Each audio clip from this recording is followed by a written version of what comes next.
MATLAB or Octave? I know MATLAB goes right on a Mac, because my daughter just, for university, they just gave her that, so she's got it working on a Mac. Octave goes on a Mac too, but it's like everything's a little bit trickier to get on probably. How many of y'all use Macs?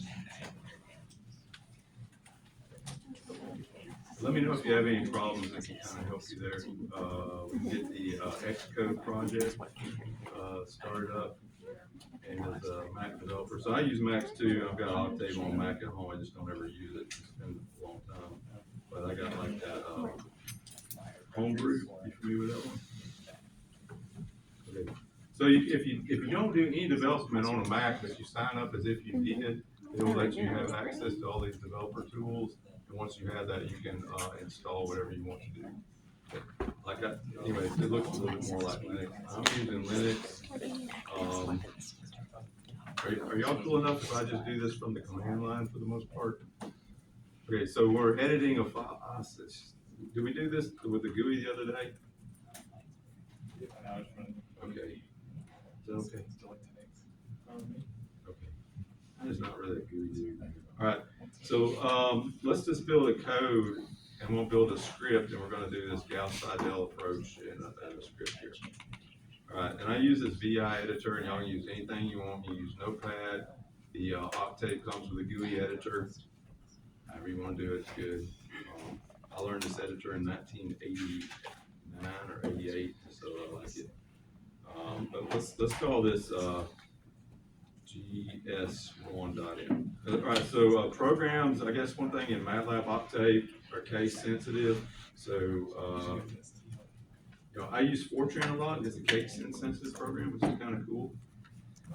But like C and MATLAB Octave are going to be case sensitive. So if I had a program called little GS1, it's not the same as big GS1.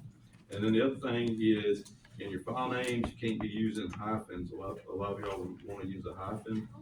And because MATLAB is going to think that's a minus sign. And then the other thing is don't leave any blank lines in files. So here's one reason I hate Windows. So y'all don't remember this, but back in the mid-90s, Windows could not handle files that were named anything other than 8 characters .3. It could not handle it. That was it. And all these things like Unix, some workstations, whatnot, they could handle 32 characters, .71, point whatever. The only thing that Unix workstations can't handle is spaces. Okay, because Unix has commands, will operate on a file to do this, and so when it sees a space, it thinks, okay, that's the next command to do this on a file. So I can take 2 files and merge them, or whatever I want to do. All right, as soon as Microsoft decided they could figure out how to do more than 8.3, the first thing they did was put spaces in things. The only thing that they could do to be obstinate and contrary with the rest of the world was to add spaces. So they did.